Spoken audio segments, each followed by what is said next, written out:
This championship attracts some of the biggest teams in the country, and one of them is Team Hard.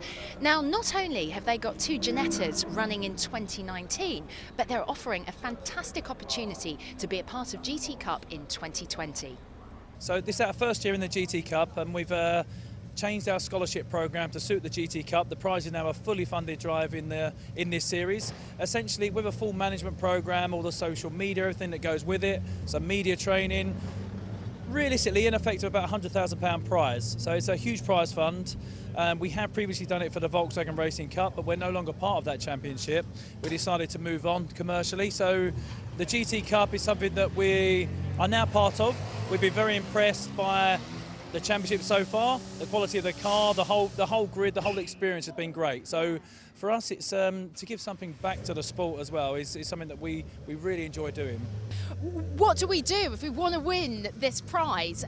What do you do to become eligible? So eligible is novices can race. You don't actually need a racing licence, because if you're good enough, we will help you with that experience. So it is open to people that do have a race licence as well, but limited experience only. So it's a level playing field. It's basically £499 to enter. It's a GKR Better Future scholarship programme, which they're big supporters of, and it's a bit of fitness, not crazy fitness, because we can work on that. Obviously, it's in-car driving in our Ginettas. It will take place at the end of this season, sort of between October and January, depending on weather. And there's some media training in there as well. So it's the complete package, because the modern day racing driver needs to be the complete package, both on and off track. So it's got to appeal to our sponsors, our partners, and really fit in, because it's a long-term opportunity. We don't want somebody that's going to come in, do a year's racing, then that's it.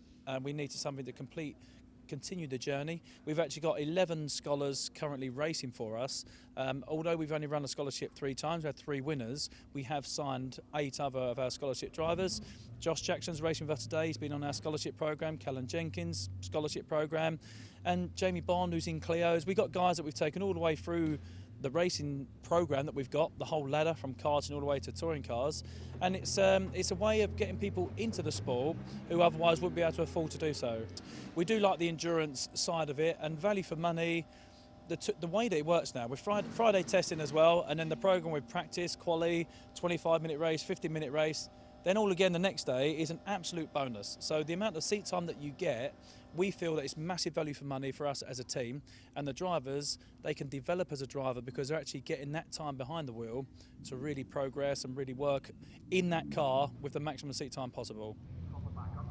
After yesterday's dramatic non-finish, the distinctive orange Porsche of Richard Chamberlain is back and on pole position. However, next to him is class rival John Seal. Let battle commence in this 25-minute sprint. Thank you, Michelle, and absolutely let battle commence between these GTO. They lock out the front row. Richard Chamberlain from John Seal. Row 2, James Webb and Bon Grimes, John Dillon and Lucky Christopher on the 3rd row, Graham Dizil and Graham Tilley on row 4, Callum Jenkins and Josh Jackson on the 6th row. Then it's Steve Ruston and Chris Murphy, David Holloway and Chris Carr, Dale Shelton and David Franklin, Brent Millage, Miles Sanford and Kevin Riley at the back after the problems that befell the Mosley yesterday. Will that work its way through? It's got the power. Now we just got to hope it's got the reliability.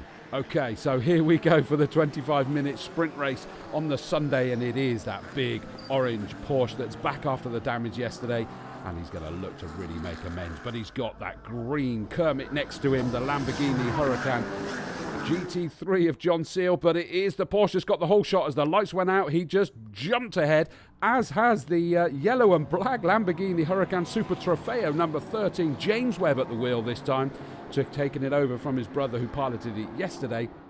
And he's already ahead of John Seal. Of course, that means he's leading GTC. Ran very wide at Wilson's hairpin there, but no problem. He managed to scrabble back to where he wanted the car to be, and he retains the 2nd overall and the GTC lead. Great to see Dale Shelton back there. They had almighty problems yesterday with a bearing collapse, and they've managed to get it couriered there and sorted out and back out today. And the same as the amount of work that went on to Richard Chamberlain's car, and they've enabled that car to come back out as well. Oh, that looked like a great fight there as the number 44 car of Steve Ruston trying to hold off one of the Team Hard cars. I think it's the GTA number 79 that was just holding it off at that point. Here we go. It is still, no one's really escaping at the moment, are they? Bond Grimes sat there in 4th, is still keeping John Seal honest as well. So it's GTO, GTC, GTO, GTC. There's David Franklin, again leading GTB. He's having a great time this weekend. Ooh, well, I thought that John Seal, the green 55 Lamborghini, was going to have a little look and move on up, because of course, whilst it doesn't matter the car ahead of him being a different group, he is seeing the GTO leader scamper off into the distance ahead of James Webb, and that's not what he wants to see. Lucky Christopher in number 27, he is really hounding the Ferrari ahead of him, that being the number 19 car, and this time the 19 car is piloted by Graham DeZiel. Dan DeZiel did well yesterday in the sprint race. There's Graham Tilley, he's currently leading Group A.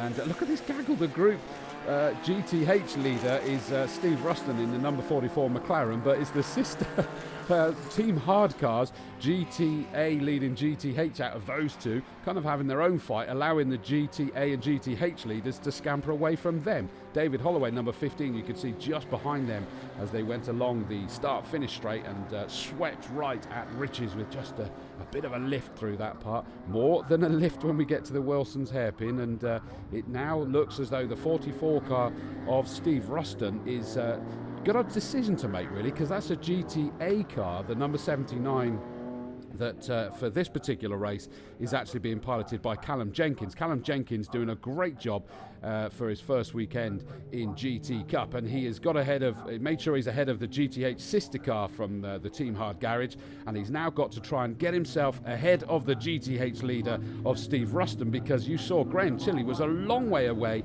already turning left at Hamilton's as they were exiting Agostini, or the number 7 Kevin Riley working his way through the field, I think is fair to say. You could see that already happening.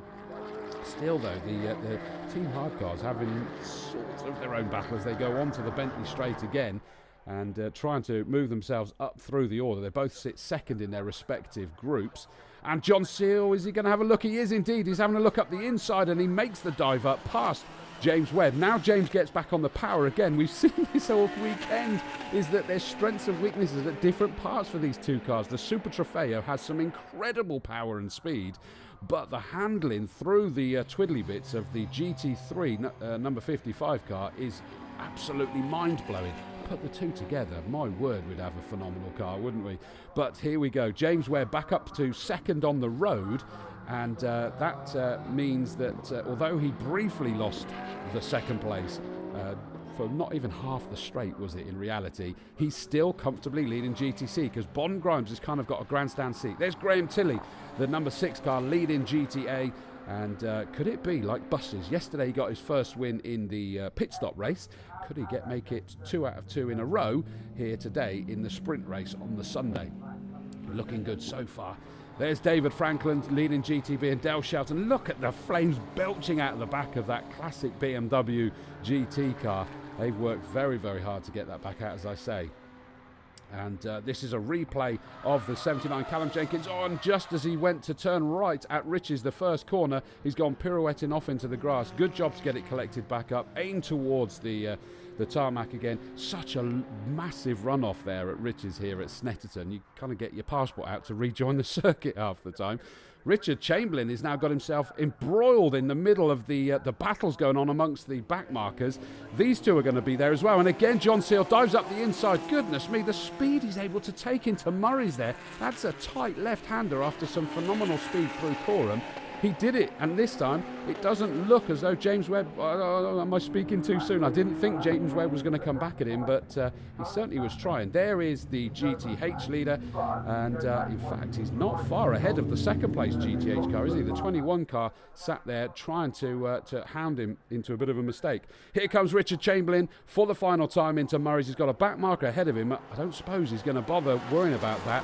He's going to come through the number 5 car. He is now able to get past Chris Murphy with the power on the straight, takes the checkered flag. What a return after the damage yesterday to take the victory overall and GTO.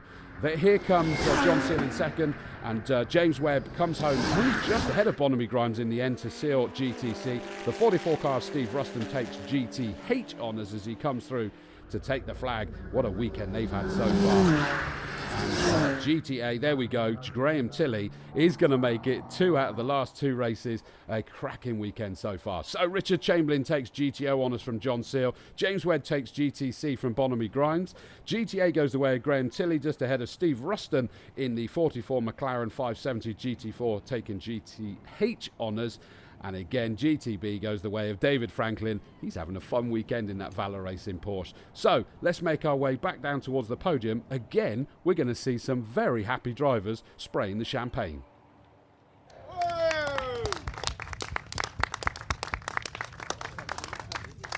The car was good. The tyres went off halfway through the race, but really the car was very good.